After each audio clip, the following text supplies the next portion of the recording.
You ask Tiger to solve.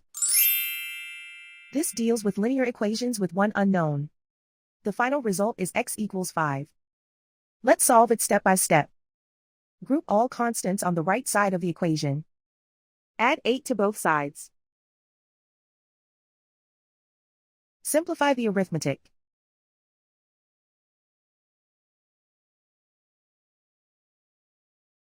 Isolate the x. Divide both sides by -8. Cancel out the negatives.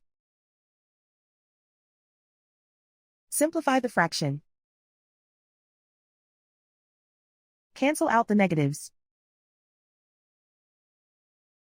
Find the greatest common factor of the numerator and denominator. Factor out and cancel the greatest common factor. And so the final result is x equals 5.